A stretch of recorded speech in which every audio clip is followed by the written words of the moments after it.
Hi, this is Brian Forster, and today we are in the area of the Valley of the Queens and the Valley of the Kings in ancient Thebes near Luxor in Egypt.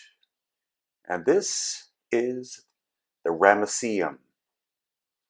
It's largely a dynastic Egyptian construction, but we'll see some anomalies here which date from pre-dynastic times. We know that because there are some very large statues and other features carved in very hard granite that show signs of catastrophic destruction. Now that is a kneecap from a massive granite statue that weighed originally 1,000 tons. And there you see in the background is the seated figure, and you see the 2 feet on the left-hand side and the massive base on which it once sat. This is the base itself, weighing in at approximately 400 tons, and this one giant block of stone, as well as the statue, the stone, Aswan granite, of course, came from the southernmost point of Egypt, the giant quarries at Aswan.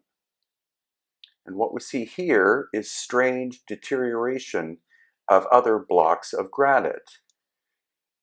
It appears as if the stone has been hit by very intense flashes of heat, and we believe that this happened approximately 12,000 years ago, solar plasma outbursts from the sun, as chronicled in my book, Aftershock. Now, this is what is left of the giant statue.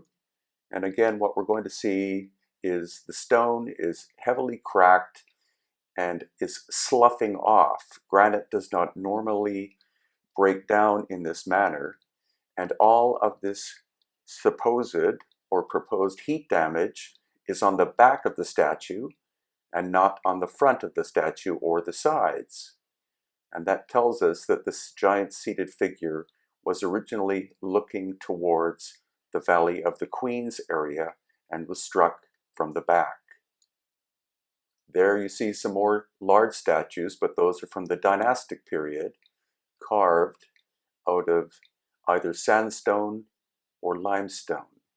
And here again, a strange heated area on a very large granite or diorite statue, or at least what's left of it. So we're now walking into the dynastic period aspect of this temple.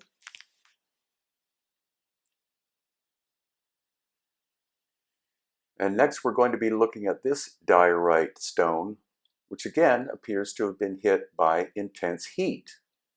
You can see the cracking, you can see the discoloration, and you can see that pieces have basically, they look like they've been literally blown off the surface.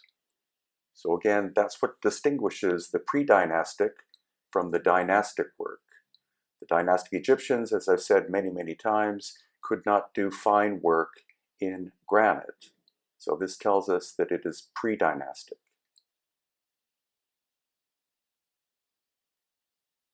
And here again, another diorite or granite section of a gate or wall that looks like it has been blown to pieces by intense heat.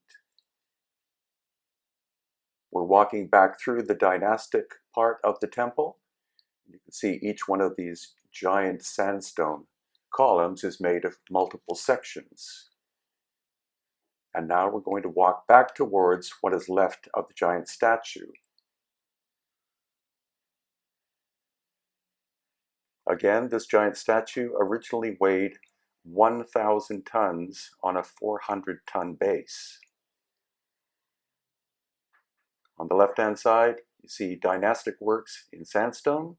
Again, very achievable during the dynastic times. But this huge statue, the main question is, how was it moved from the quarry? How was it cut from the quarry? And how was it shaped?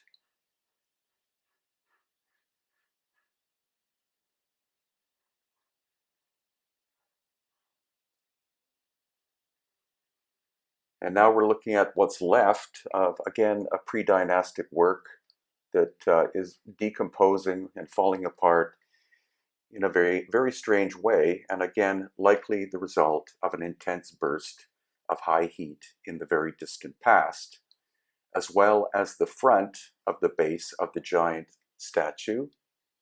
You can see that it's been repaired in modern times using a type of concrete there. But here is the original granite stone decomposing in a very strange manner. Quite close by are the colossi of Memnon, and each of these originally weighed 720 tons apiece. The one on the right-hand side was repaired, likely during Roman times. And what we're going to see is that this giant statue once again shows very strange heat damage, mainly on the front surface, not so much on the sides, and very little on the back. And so this giant seated figure is basically facing eastwards, whereas the larger statue we were looking at was facing westwards. So that is why the back of the giant statue is so heavily decomposed. And in the case of the Colossi of Memnon, it's the front, not the back. So it would appear that there was a massive burst of solar plasma that struck the statue long before dynastic times, and that's why to this very day they're finding very large statues in granite in the background that they are excavating from underneath the surface of the earth.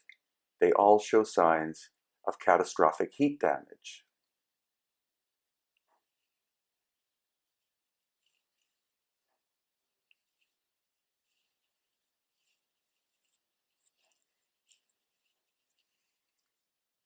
Now, once again, I have said many, many times, and you probably know, that the dynastic people were able to roughly shape granite, but they weren't able to work and create a high polish, such as we see in what I believe are the pre-dynastic sculptures.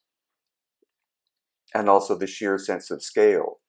These two sculptures are actually made of quartzite, and the quarry for this quartzite is near Cairo. So they were moved hundreds of miles to their present location. Now, once again, you can see clearly that the front of this statue as well has been heavily damaged, again, most likely by an ejection of solar plasma. There is not as much damage on the sides, very little on the back, and you can see the very rough reconstruction work, again, likely done during the late dynastic or early Roman times. And in fact, this sculpture is so heavily damaged that it broke into several pieces.